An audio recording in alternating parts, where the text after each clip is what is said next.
Hello' নমস্কাৰ সকলোকে মোৰ চেনেললৈ আপোনালোকক স্বাগতম জনাইছোঁ। আশা কৰোঁ সকলো ভালে আছে। আজি ছানডে, বহুত দিনৰ মূৰত আমাৰ ঘৰলৈ আহিছে মোৰ ভণ্টি, মানে মোৰ মামা ছোৱালী। ভাবিলোঁ অলপ দুজনী ওলাই যাম। তেনেতে মোৰ দাদা আৰু মোৰ নিচাদেও আহিলে। আহকচোন তেওঁলোকৰ লগত অলপ কথা পাতোঁ। আইঅ' ইয়াৰ যে ইমান লাজ। আপুনি ক'লৈ আহিছিলে? মই শিৱসাগৰ টাউনলৈ আহিছিলোঁ। কিয় আহিছিলে? মই মানে চুলিখিনি কটাবলৈ আহিছিলোঁ। কাটিলে নাই? মই কটা নাই, নাপিতে কাটি দিলে। নাপিতে কাটিলে? কটোৱালে? পইচা ল'লে নাই? এনেই কাটি দিব নি? বিহাৰৰ পৰা আহি সিহঁতি ইয়াত আছেহি আৰু এনেই কাটি দিব নি?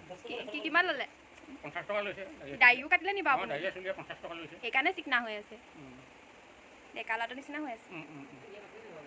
আপুনি বিয়া পাতিলে নাই? ছোৱালীজনী চাবাচোন। নাই পতা? বিয়া পতা নাই, খালি ডাঙৰ পুৰটোৰ লগত আহিছোঁ। এতিয়া বিয়া পাতিবনে? ল'ৰাটোলৈ পাতি ল'ম, তাৰপিছতে মই পাতিম আকৌ। ঠিকে আছে, ঠিক আছে দিয়ক।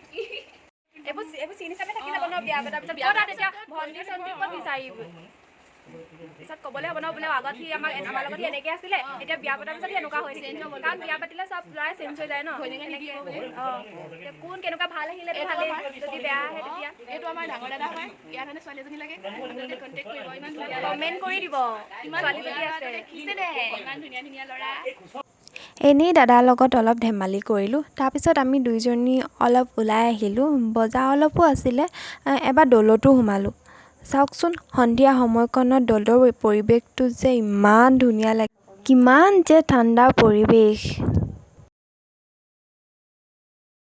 দৌলৰ পৰা ওলাই পুখুৰীৰ পাৰত অলপ ৰৈ ঠাণ্ডা বতাহ খাই খোজকাঢ়ি আহি ঘৰ পালোহি।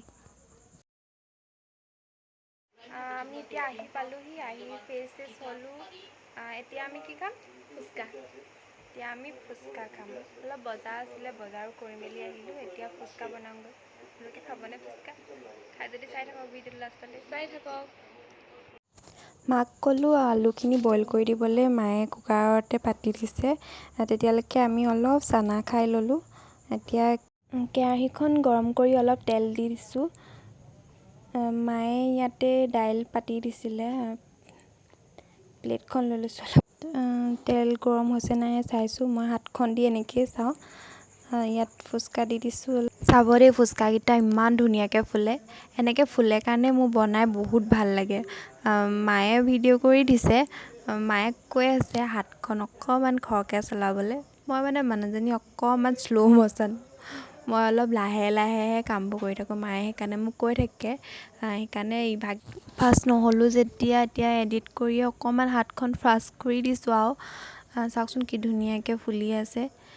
ফুলি থকাৰ কাৰণে মোৰ মানে বহুত বেছি ভাল লাগে।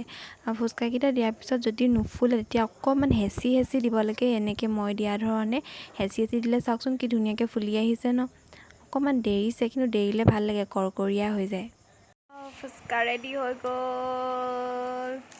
এতিয়া আমি ফুচকা খাম। এয়া ফুচকা হৈ গ'ল, লগতে আলু পিটিকা, এয়া টেঙা পানী মানে তেতেলী পানী। মোৰ জিভা পানী পৰি আহিছে, খাব লাগে। আৰম্ভ কৰিব লৈছোঁ দুইজনীয়ে। মায়ে ইফালৰ পৰা জোকাই আছে কিবা দুইজনীকে।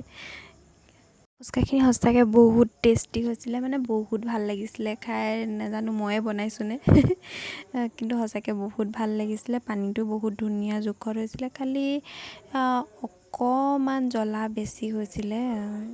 জ্বলা অলপ কম খাওঁ, সেইকাৰণে বহুত পুৰিলে। মামা ছোৱালীজনী তাইকো পুৰিলে বহুত, হেহাই খাই আছে তথাপিও। ফুচকা বুলি ক'লে ভাল লাগে, যিমান জ্বলা হ'লেও খাই ভাল লাগে। লাষ্টত এটা আছিলেগৈ ফুচকা, মায়ে উকুলি মুকুলি কৰিছে কোনজনী ভাগত পৰে, সেইটো তাইৰ ভাগৰে আছিলে, তাইৰ ভাগতেই পৰিলে। দেখিছে নহয় কেনেকৈ আলু অকণমানো ভগাই খাইছোঁ। মোলৈ চাওকচোন কেনেকৈ চেলেকি খাইছোঁ। পানী অকণমান আছিলে, আনকি সেইকণো মানে এৰি দিয়া নাই, সেইকণো ভালকৈ চুচি খাইছোঁ। সঁচাকৈ বহুত ভাল লাগিছিলে। আপোনালোকে কেনেকুৱা পালে ভিডিঅ'টো জনাবচোন।